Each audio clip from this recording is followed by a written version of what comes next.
In today's video, we look at wild animals invading cities and turning routine moments into bloodshed.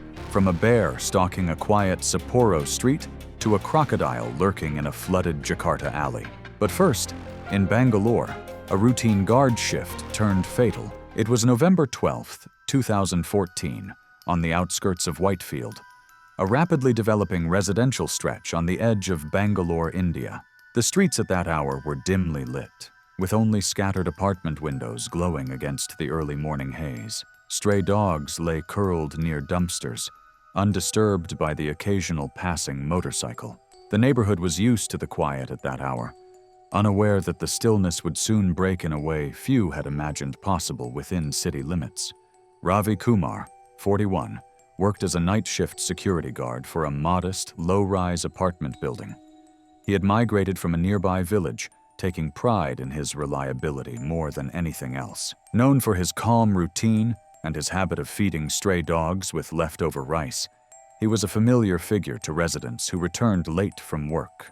He was not the type discussed in community gatherings or mentioned in neighborhood groups. His life followed a steady pattern. Clock out after 4 a.m., take the trash bags to the rear alley, and walk home before sunrise. The area had seen sporadic mentions of wildlife seen near construction sites, expanding into former scrubland. Residents exchanged casual remarks about leopards spotted near garbage dumps, treating them as distant curiosities rather than real dangers. 2 days earlier, a group of children playing near a narrow service alley said they saw a spotted animal slip between two parked scooters. Adults laughed it off as a stray dog in bad lighting. A blind patch in the alley behind the apartment, where CCTV coverage had a known gap, was acknowledged by the building association, but never addressed due to budget constraints. Ravi, sticking to routine, didn't give it any thought. As usual, he collected 2 black trash bags and headed towards the back entrance.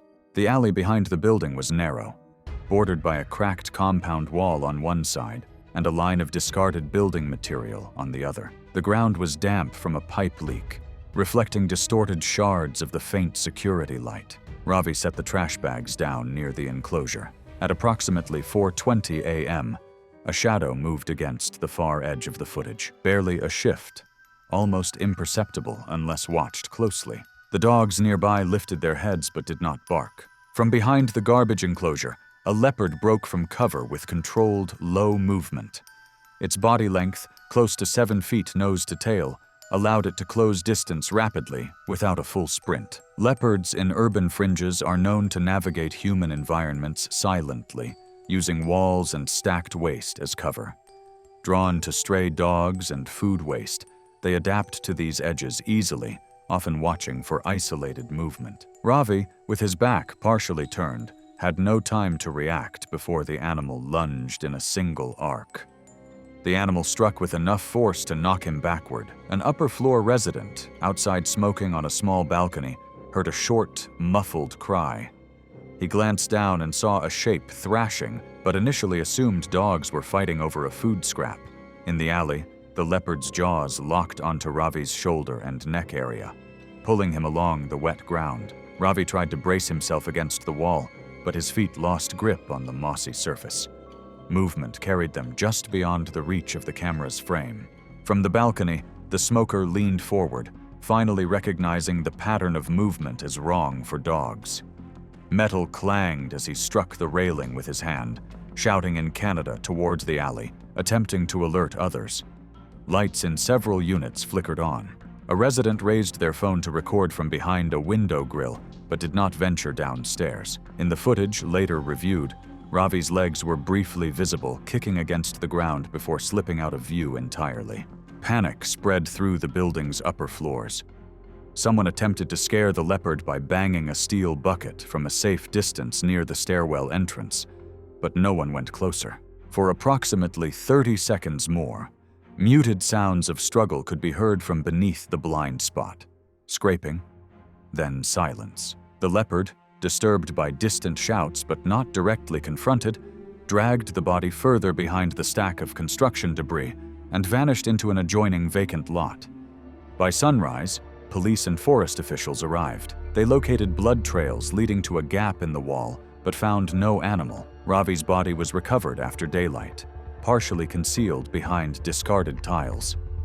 One of the trash bags remained torn open nearby. A stray dog, one he frequently fed, was seen pacing near the site, keeping distance from the scent. In the days that followed, fear quickly shifted focus. Municipal workers, under pressure from residents, began removing and euthanizing stray dogs in surrounding lanes, claiming they attracted predators. Ravi's family received limited financial support, categorized as an occupational-related death with no extended compensation. Local media mentioned the event briefly before coverage shifted to an upcoming festival. A faded garland appeared on the alley wall where he fell, removed later during cleaning. No permanent marker was left to show that a leopard had crossed a city boundary and killed a man on his routine final task of the night. One city lost its sense of safety when a predator slipped through an alley blind spot. In another, a different animal had already begun tracing the edges of a suburban grid, moving deeper before anyone realized the city was no longer theirs alone. It was July 3rd, 2016, in a commuter district on the edge of Sapporo, where narrow lanes ran between low houses and a strip of trees marked the boundary of the neighborhood. Floodlights above vending machines cast small patches of brightness across the wet pavement. It was the hour just before dawn, when delivery riders finished their last loops and the streets held a muted stillness. Kenji Morita, 34, worked night delivery shifts for a small meal service. He preferred quiet routes and kept his equipment in order. Insulated box strapped to the rear rack, flashlight clipped to his bars. First aid pouch he never expected to use. He cut through back lanes to keep his timing tight, checking straps by habit whenever he stopped. In recent days, residents had shared low-resolution clips of a bear crossing near the train line, its outline passing through hedges beside an access road. A notice advised caution near wooded edges, but delivery routes continued as usual. Trash cans had been overturned near drains, and claw marks showed on a soft post by a footpath. People mentioned them briefly, then carried on. Kenji paused beside a vending machine, adjusting a loose strap. The lane ahead was still and empty. Brown bears in Hokkaido can weigh 500 to 700 pounds and cover short ground at over 30 miles per hour. In places where forest meets housing, they drift along drainage ditches, rail margins, and utility easements, passing through gaps in fences and using parked vehicles as intermittent cover. Bears accustomed to human scent may not flee instantly, and at close range, a sudden startle can trigger a short, violent burst. Earlier, a small group of teenagers had filmed a bear crossing a side road and uploaded the clip to local phones. It was still circulating when Kenji set down a foot beside the vending machine to tighten his strap. He was crouched, back partially turned to the line of vehicles. A large shape moved between two parked cars at the dim end of the lane, just visible as a shifting block in a windshield reflection. An elderly resident farther down the block, out with a small dog, saw the motion and began backing away, leash tight, careful not to run. Kenji turned when he heard claws scrape on asphalt. His front wheel slipped on a sheen of oil near the machine as he grabbed the handlebars to rise, and he fell to his side. The bear closed the last yards in a short surge and struck, knocking the bicycle over him with a metallic crack that echoed down the lane. A storefront security camera with motion detection clicked on and caught a fixed, grainy view of the vending machine light. Kenji's legs kicking once, and the heavy body shifting over him. The animal gripped his calf and pulled him clear of the bicycle. Kenji tried to get under the nearest minivan, pressing his shoulder to the curb. The bear reached with a forelimb beneath the chassis and dragged him back into open space. A neighbor who had stepped out to place a garbage bag at the curb saw the movement and retreated inside, leaving the bag on the pavement. A car alarm sounded as someone inside a nearby home activated a key fob, but the sound only caused the bear to lift momentarily and settle again, placing weight across Kenji's torso. The initial damage was blunt, pinning force across the ribs and abdomen, the body repositioned to expose less protected areas. Kenji raised his forearms in a reflexive shield, The bear bit into the forearm through fabric, released, and rebit higher toward the shoulder, then shifted again to regain leverage. The security camera recorded changes in shadow and the stutter of the spinning rear wheel as the chain unwound and slowed. From another doorway, a resident trying to shut a metal gate misjudged the timing, turned too late, and slipped. The bear wheeled at the movement, crossed the lane in several strides, and struck him as he fell against the frame. The man sustained deep lacerations to the thigh and flank before the animal pivoted back toward the first target. Sirens entered the grid, faint at first and then closer, bouncing between the tight walls of the lane. The bear lifted off Kenji again as engines approached, then moved down the block where the elderly woman had been backing away. She had turned into a narrow side path between hedges to put distance between herself and the lane. The bear followed that corridor and closed the gap before responders reached the corner. Damage there was rapid and fatal. Later photographs documented shallow blood pooling along the path and smears on a low fence post. Police vehicles stopped short of the tight intersection. Officers avoided firing in the confined space due to the risk of rounds carrying into homes. The bear retreated through a gap in a hedge toward a drainage strip that paralleled a maintenance road. For several minutes, the neighborhood held in place. Doors shut, shades shifted, alarms stopped and started again. Paramedics reached Kenji and stabilized him for transport with severe injuries to the arm, shoulder, and chest. The resident caught by the gate was treated for blood loss and taken out by a second ambulance. The elderly woman was pronounced dead at the scene. Wildlife officers worked the reports along the drainage corridor and contained the animal later that day near an access culvert by a service road beyond the last row of houses. The bear was euthanized on site after attempts to push it into open ground failed. The event did not carry far beyond local bulletins. The lanes reopened by evening with a patchwork of absorbent powder on the pavement and a single traffic cone at the mouth of the side path. Kenji's bicycle, relocked to a railing with a twisted chain and a bent rear rack, remained for several days. The insulated box removed and one strap left hanging, marking the corner without a formal memorial. The bear was removed and the pavement scrubbed clean, restoring the illusion of control. But far from Japan, another city had already let its guard down, treating a foraging animal as a harmless fixture between trash bins and parked cars, until it moved closer. It was September 21st, 2017, on the suburban edge near Monte Mario in Rome, where residential blocks met unmanaged patches of vegetation and overgrown drainage strips.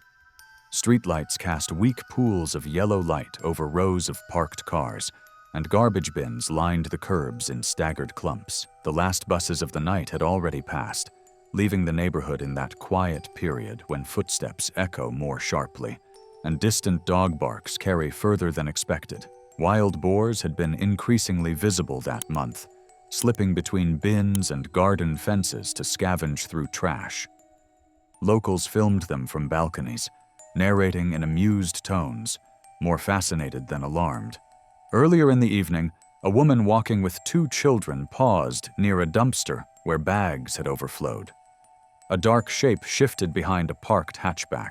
One of the children started toward it, assuming a stray cat. The woman reacted sharply, pulling the child back by the wrist. A low grunt came from behind the car, followed by a brief scrape of hooves on asphalt. Residents in nearby balconies leaned forward to watch. The woman hurried the children across the street without looking back. A few people filmed, but no one reported it. Wild boars had become part of the scenery, photographed like an odd neighborhood feature. Later, a man emerged from a side gate carrying a tied trash bag. He swung it toward the bin, and the thud of impact carried into the still air. A large boar, partially concealed by the bin's shadow, lunged forward and struck the metal side with force. The man stumbled back, hitting the hood of a parked car. The bag dropped, splitting open and spilling containers across the pavement. From above, a resident leaned over a balcony railing and called out a warning, but the sound did not alter the animal's focus. The boar snorted, circled once, and returned to the trash, tearing into the bag with short, violent motions. The man retreated quickly without attempting to retrieve anything.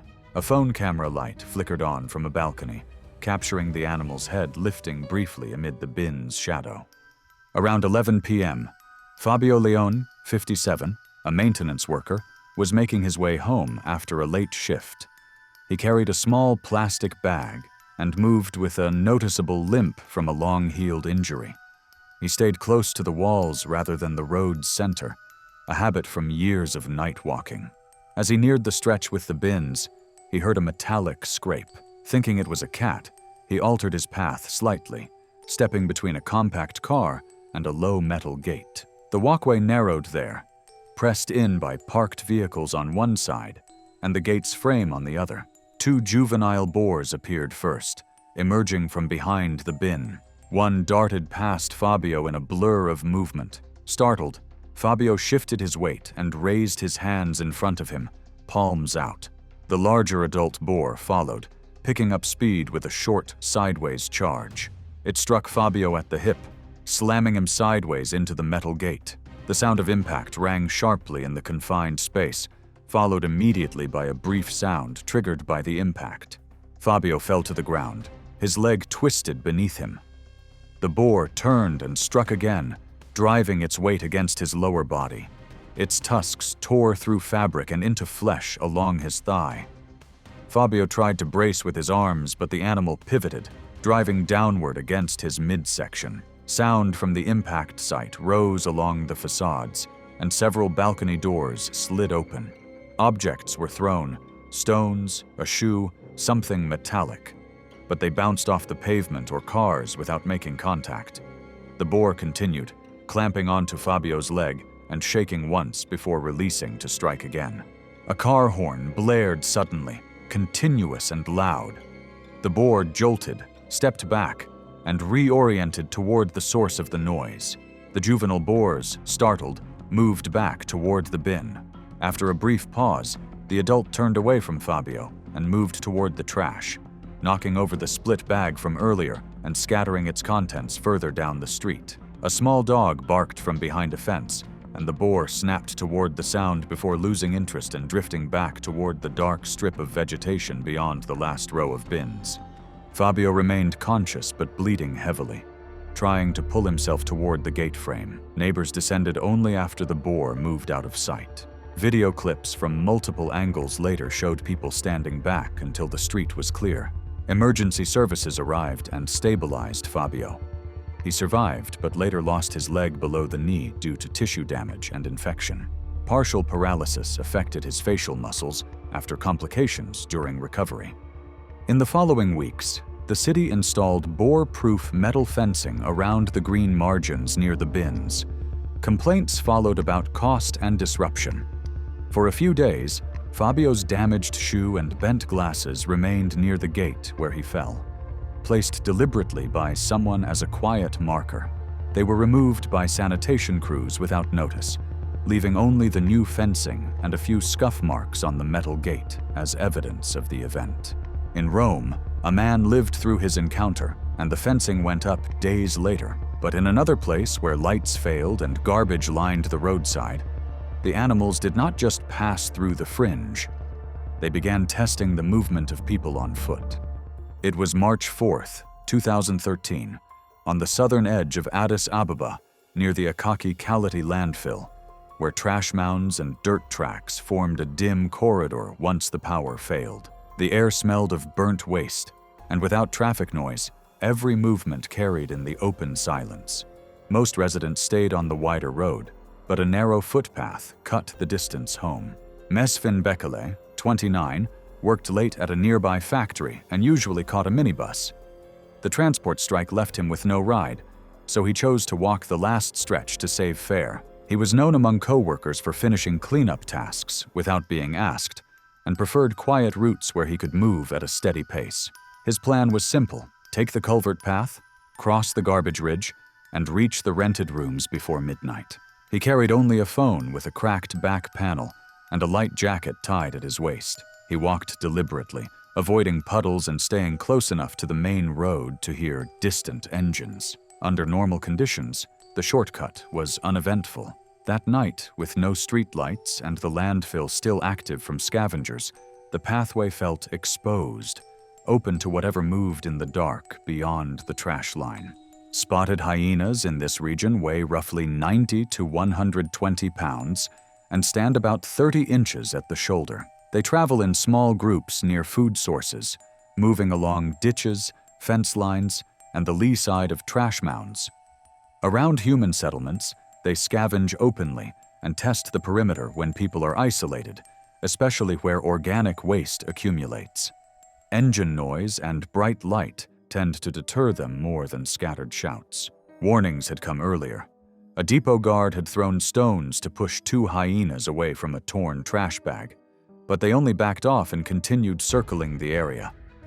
3 factory workers passed through as a group, their flashlight beam catching brief eyeshine from the ditch before the animals lowered their heads and stayed back. Once the power cut and the last minibus cleared the road, the area fell quiet. Mesfin entered the culvert path alone. A rustle came from the drainage ditch, which he assumed was a stray dog. Something moved parallel to him in the shallow depression, then paused behind a pallet stack. He looked toward the main road and saw no headlights in either direction. Another shape shifted briefly along the ridge ahead. The sound of claws moving across damp ground carried in the open air, breaking the stillness that had settled over the path. The first hyena emerged from the ditch and paced at a distance of about 15 yards, head low, legs steady. A second angled outward to mark the edge of the path. Mesfin slowed, raised one arm, and tried to maintain line of sight. From farther back, 2 commuters saw movement and directed a narrow flashlight beam in his direction. The light flattened against damp air and trash, catching eye reflections but not dissolving the dark. The third hyena came over the ridge of compacted refuse and stopped, forming a rough arc in front and left. The fourth moved behind him, parallel to the ditch. Mesfin backed toward the culvert lip and slipped on loose gravel, one foot skidding down a few inches. The nearest hyena advanced 3 steps and stopped. The group held shape for several seconds. Then the front animal closed the last yards in a low surge, striking at thigh height. Mesfin rotated instinctively to protect his midline. The impact spun him into the slope and put him on a knee. A short sound escaped him on impact. The second hyena moved in from the side and pulled at fabric, tearing his jacket loose. The rear pair pressed forward and cut off retreat to the path. The struggle unfolded in short bursts. Mesfin tried to rise, bracing on his hands, but the first animal clamped onto the lower leg and pulled him sideways. He grabbed at the ground and found only slick plastic film. The second bite came higher, at the outer thigh. The pressure was sudden and precise, followed by a shake that tore tissue and forced him back down. From the road, the flashlight beam jittered, marking movement but not yielding a clear shot. A motorbike engine coughed once, and then stalled. Mesfin attempted to shield his abdomen by curling his torso and bringing an arm across, but the angle left his shoulder exposed. A hyena anchored on the calf, while another pulled at the hip. The sound of plastic and gravel grinding under body weight mixed with huffing breaths and low, steady growls. The attack did not break into a single dramatic event. It continued as a sequence of holds, pulls, and repositioning, with each brief retreat followed by another approach. When a motorcycle finally reached the bend and its horn sounded continuously, the animals broke contact and loped back along the ridge, vanishing behind a sheet metal shed. 2 people approached only after the shapes were gone from sight. They stayed back and called toward the main road. Mesfin lay partly on the slope, one shoe missing, clothing torn. Scuff marks, a patch of hair, and scattered blood had already begun to soak into the trash.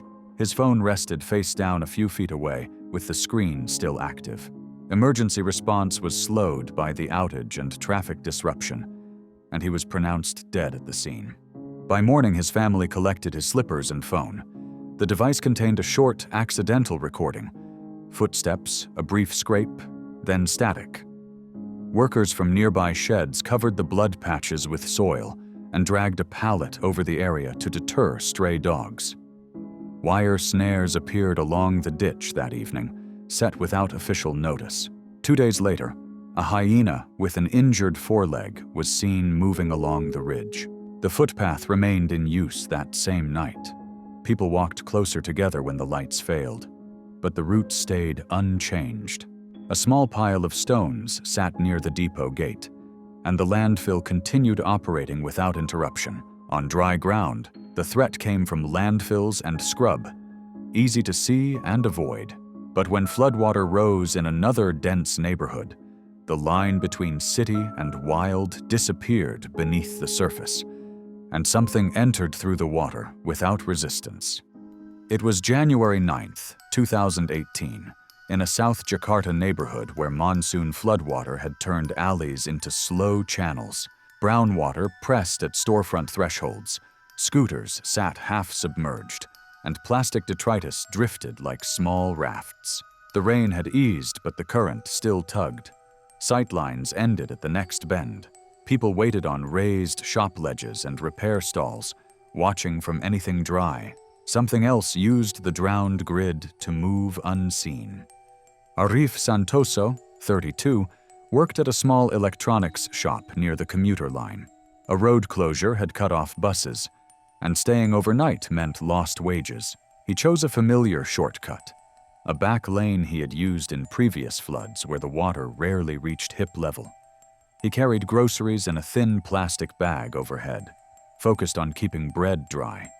He kept a cheap headlamp and a phone in a dry pouch under his shirt. The decision to walk was reasonable by habit and necessity. The alley narrowed between concrete walls and stacked motorcycles. Water covered cracked curbs and hid open drains. Fallen branches, oil sheen, and floating wrappers bumped posts and eddied in corners. A stalled van formed a low island, and a repair stall had stools stacked on its ledge. Sound carried oddly, the flow muted motion and muffled shouts. Estuarine crocodiles pushed inland with flood pulses, moving along canals and drainage cuts. Adults in the region commonly exceed 10 feet and use mass and current for leverage. In turbid water, they hold beside structure, then launch a short, powerful strike that clamps and twists. They favor grip on limbs or lower torso and rely on water to pull and disorient prey. Warnings accumulated during the afternoon. A delivery rider reported something brush his calf near a culvert. A shopkeeper tied a plank across a side passage after a ripple collapsed against a parked scooter. A district notice advised avoiding wading at dusk, but many still crossed because work and costs left them no choice. People clustered on ledges and waited rather than alter their routes. At the first corner, a man pushing a stalled motorcycle edged along the inner wall. The front wheel caught a hidden lip, and he shifted weight to free it.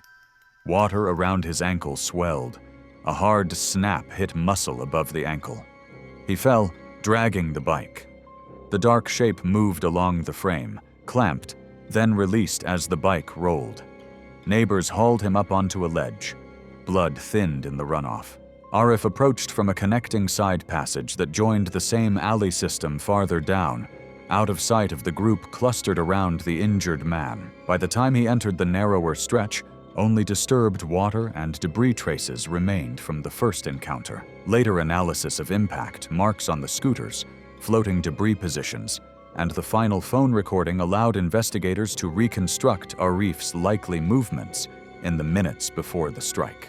He kept to the opposite wall, testing with a toe and stepping where concrete rose. He reached a constricted stretch where motorcycles were chained nose to tail, leaving a 5-foot channel. Water rose to mid-thigh and pushed harder. He rested a forearm on a handlebar and shifted the grocery bag to free a hand for balance. The headlamp painted only silt and a soft line where the flow split. The strike came without wake. Contact hit Arif's right thigh in a single impact that folded him at the waist. A sideways wrench pulled him off support and drove him against a metal shutter. The plastic bag slipped from his grip and drifted away. Pressure increased as another grip fastened higher on the hip, while the first held the calf. The movement was deliberate. Holds, pulls, and rotations that used water and leverage rather than a single tear. He braced with one hand. The current spun him, and pressure rose. Above, a phone in a clear pouch recorded only rippling motion and the slap of water against corrugated metal. A sandal spun past and lodged against a sedan mirror. A white food wrapper bumped the van and floated on. For a long instant, nothing surfaced. Air bubbled at the waterline, and then stopped. When a small boat finally nosed into the alley, the animal withdrew along the canal line and vanished toward the larger channel. Neighbors reached the site only after the shape had gone. They called toward the main road and kept distance. Arif did not resurface. Volunteers found a body lodged against a culvert grate as the level fell the next morning. The phone pouch was under his shirt with a final clip of brown motion and fabric rubbing. The headlamp strap was snapped. His groceries had drifted to the canal mouth, and a single sandal remained wedged by a mirror. Workers placed a timber barrier across the alley the same day. People stepped around it and continued to use the route, moving in tighter groups when the level rose. No formal barricade was installed, and no public notice altered pedestrian patterns. The dark stain on the shuttered stall marked the night the flood grid was used by something that moved in the water and did not leave. The stain remained as a quiet warning, noticed and then gradually ignored by some neighbors.